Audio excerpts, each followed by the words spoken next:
নমস্কার বন্ধুরা, আমার প্রিয় হেসেলে সবাইকে স্বাগত। আজকে আমি বানাবো হান্ডি চিকেন। সম্পূর্ণ মাটির উনানে কিভাবে বানাই রেসিপিটা সঙ্গে থাকুন, দেখতে থাকুন। তাহলে চলুন দেখে নেওয়া যাক রেসিপিটা। আমি এখানে একটা মাটির হাঁড়ি নিয়েছি। নিয়ে হাঁড়িটাকে ভালো করে পরিষ্কার করে নেব। যেহেতু নতুন কিনে আনা মাটির হাঁড়িটা, সেহেতু হাঁড়িটাকে কিছু পরিমাণ খড় দিয়ে ভালো করে ঘষে মাটির গা থেকে লেগে থাকা বালিগুলোকে সব তুলে ফেলতে হবে। ফেলে একটু সরিষার তেল নিয়ে ভালো করে মাখিয়ে দিতে হবে। মাখিয়ে দেওয়ার পর ভালো করে ধুয়ে নিলে রেডি আমাদের রান্নার জন্য হাঁড়িটা। চলুন কিছু মশলা আমি তৈরি করে নিই। আমি এখানে আদা বেটে নেব।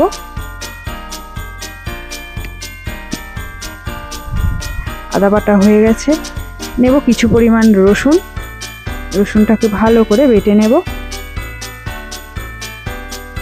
আদা ও রসুন আমার বাটা হয়ে গেছে। এবার একটা পাত্রে আমি মাংস নিয়েছি।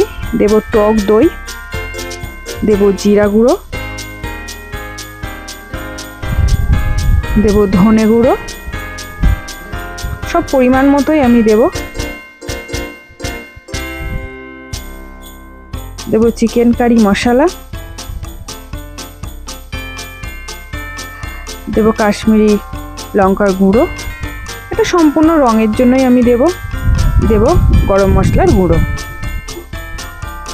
এখানে আমি দুটো টমেটোকে বেটে রেখে দিয়েছিলাম, সেটা দিয়ে দিলাম। বেটে রাখা আদা রসুনটাও দিয়ে দিলাম। কিছু পেঁয়াজ কুচিয়ে নিয়েছিলাম, আমি এখানে ছোট ছোট করে পেঁয়াজগুলোকে কুচিয়ে নিয়েছিলাম। আর 7-8টার মতো কাঁচা লঙ্কা আমি কেটে নিয়েছিলাম।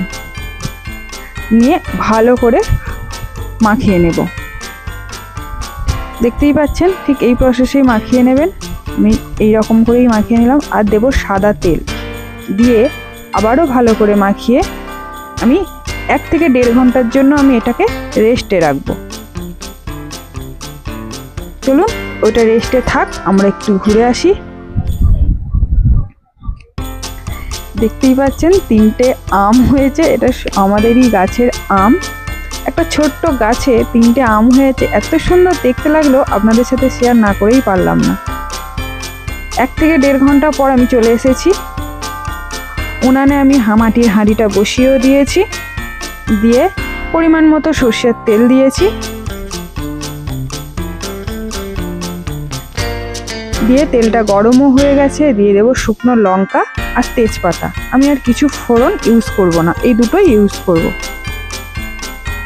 টকবক করে ফুটতে থাকলে এবারে 1 থেকে 1.5 ঘন্টা যে আমি মাংসটাকে মাখিয়ে রেস্টে রেখে দিয়েছিলাম, সেটা হাঁড়ির মধ্যে দিয়ে দেব। ব্যাস, আর কিছুই নয়। ভালো করে এবার কষিয়ে মাংসটা রান্না করতে হবে। সম্পূর্ণ কম সময়ের মধ্যে এই রান্নাটা হয়। যেহেতু 1 থেকে 1.5 ঘন্টা মাংসটা ম্যারিনেট করা রয়েছে, সেহেতু খুব তাড়াতাড়ি হয় এই রান্নাটা। দেখতেই পাচ্ছেন, মাঝে মধ্যে এইরকম করে নেড়ে দিতে হবে। দিয়ে 2 থেকে 3 মিনিট চাপা দিয়ে দেব। চলুন 2 থেকে 3 মিনিট একটু ঘুরে আসি। থাক, মাংসটা নিজের মতো হোক।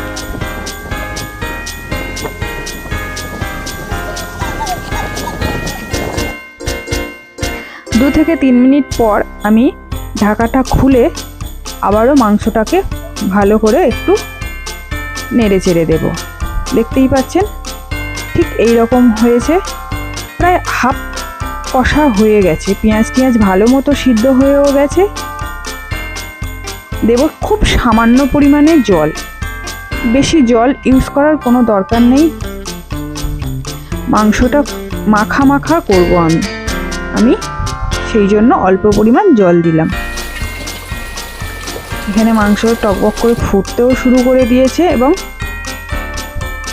প্রায় সিদ্ধ হয়েও গিয়েছে রান্না। দেখতেই পাচ্ছেন, দারুণ একটা কালারও এসে গেছে। এবার মাংসটা আমি তুলে দেখাই কেমন হলো। দেখতেই পাচ্ছেন